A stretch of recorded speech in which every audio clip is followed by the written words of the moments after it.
तो अब हम बात करते हैं पीरियाडिक टेबल के सेकेंड लेक्चर की। तो सेकेंड लेक्चर ओल्ड व्यू। तो ओल्ड व्यू में 3 ला हैं। पहला है आपका है ला ऑफ ट्रायड, दूसरा है टेल्यूरिक हेलिक्स ला, तीसरा है आपका ला ऑफ ऑक्टेव। जो ला ऑफ ट्रायड है इसको दिया था डोबे राइनर साहब ने, टेल्यूरिक हेलिक्स ला को दिया था डी कनकर्टियस ने, और ला ऑफ ऑक्टेव को दिया था न्यूलैंड ने। ठीक है, तो अब सबसे पहले हम बात करेंगे न्यू ला ऑफ ट्रायड की। तो इन्होंने ला ऑफ ट्रायड में डोबे राइनर साहब ने बताया था कि जिन एलिमेंट की प्रॉपर्टी एक समान है उनके मास का एवरेज लेंगे तो उसके बीच में आने वाले एटम के मास के बराबर आएगा। ठीक है, जैसे लिथियम जिसका मास नंबर 7 है, पोटेशियम जिसका मास नंबर 37 है, अगर हम दोनों का एवरेज निकालेंगे तो 23 आएगा जिसका एटॉमिक मास सोडियम के बराबर होगा।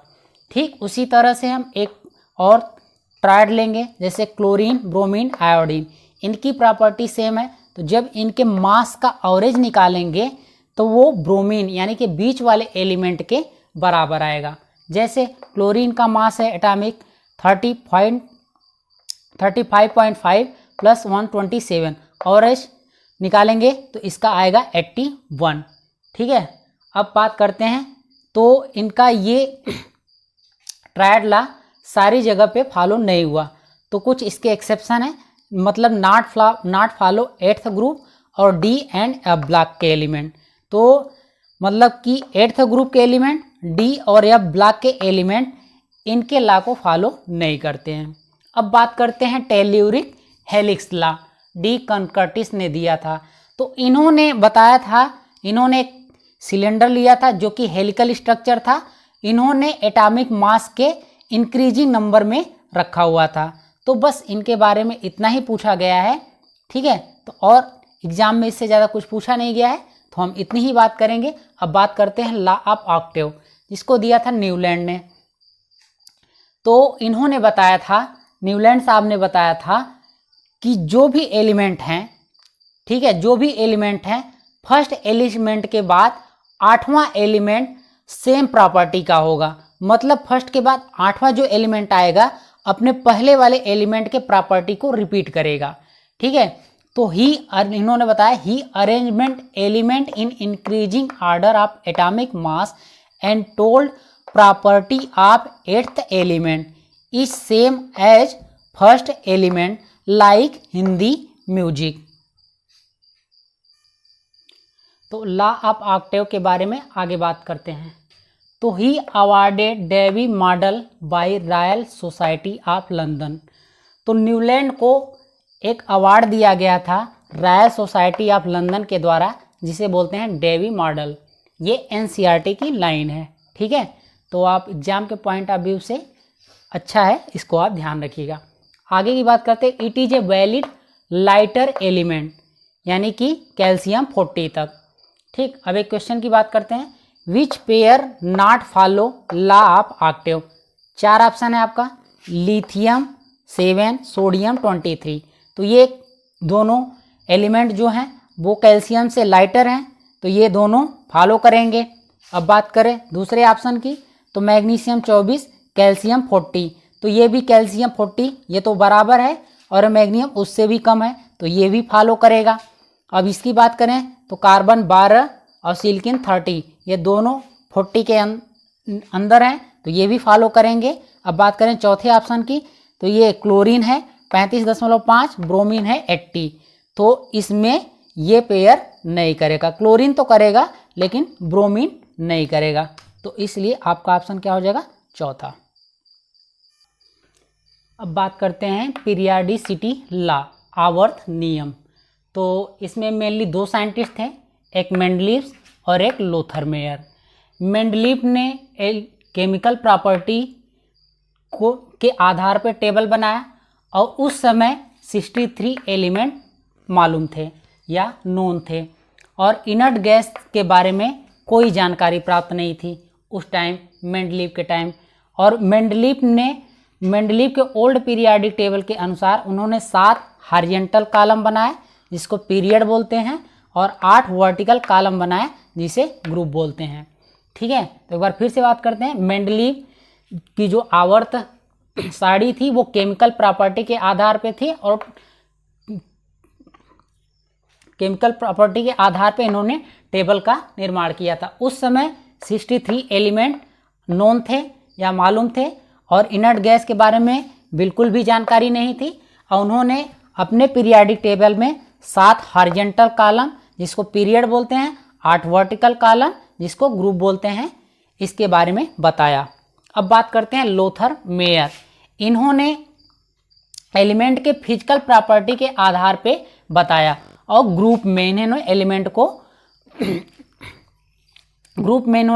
को वर्गीकृत किया। इन्होंने एक ग्राफ के रूप में रिप्रेजेंट किया। एक ग्राफ था एटॉमिक वॉल्यूम और एटॉमिक मास, तो इन्होंने इंक्रीजिंग और डिक्रीजिंग ग्राफ के रूप में रिप्रेजेंट किया।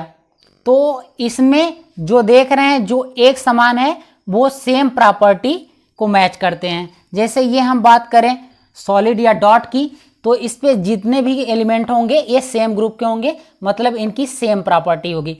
उसी तरह से ये स्टार जो बनाए हैं ये एक जगह पे हैं, इनकी सारी प्रॉपर्टी एक समान होगी। हम इसी तरह से अभी हम ये किस ग्रुप को रिप्रेजेंट करते हैं आगे हम इसको बात करते हैं। तो इसमें जो डॉट है ये फर्स्ट ए को रिप्रेजेंट करता है, और जो स्टार है वो हैलोजन को, और जो सर्किल है वो सेकेंड ए को, और जो स्क्वायर है वो डी ब्लॉक को रिप्रेजेंट करता है। आगे बात करते हैं आवर्त पीरियाडिक टेबल पे। According to him physical and chemical property depends on their atomic mass, old periodic law. ठीक है, तो कुल मिला के जो ओल्ड पीरियाडिक लॉ था वो केमिकल और फिजिकल प्रॉपर्टी जो था वो एटॉमिक मास पे था। ठीक है, किस पे? एटॉमिक मास पे। अब बात करते हैं valency with respect to oxygen और hydrogen. Valency with respect to oxygen and hydrogen. Oxygen के रिस्पेक्ट में मैक्सिमम बैलेंसी 7 जाएगी, और हाइड्रोजन के रिस्पेक्ट में 4। तो फर्स्ट ग्रुप का ऑक्सीजन के रिस्पेक्ट में फर्स्ट, सेकेंड ग्रुप का सेकेंड, थर्ड ग्रुप का थर्ड, फोर्थ ग्रुप का 4, और फिफ्थ ग्रुप का 5, सिक्स्थ ग्रुप का 6, और सेवन्थ ग्रुप का 7।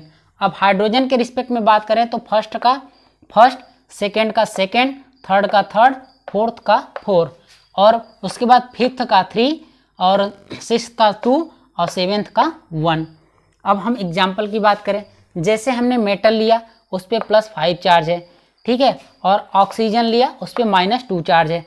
अब इससे हम कंपाउंड करेंगे तो इसका चार्ज इसके आगे, इसका चार्ज इसके आगे, तो ये हो जाएगा आपका M2O5, और ये जो मेटल है वो 5th ग्रुप का एलिमेंट है। अब बात करते हैं नाइट्रोजन, इस पे +3 चार्ज है, और ये हाइड्रोजन इस पे -1 चार्ज है। तो अब इसमें वो करें चार्ज का मल्टीप्लाई कर देंगे, इसका चार्ज हाइड्रोजन के आगे, इसका चार्ज नाइट्रोजन के आगे, और ये बन जाएगा आपका अमोनिया NH3।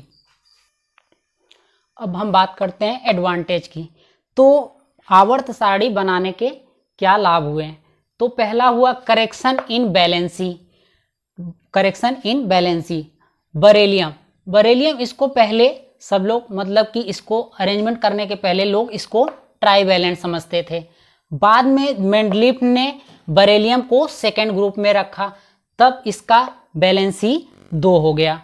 ठीक, इससे ये पता चला कि हम जो भी इसका बरेलियम का जो ट्राईवैलेंट समझते थे वो गलत समझते थे।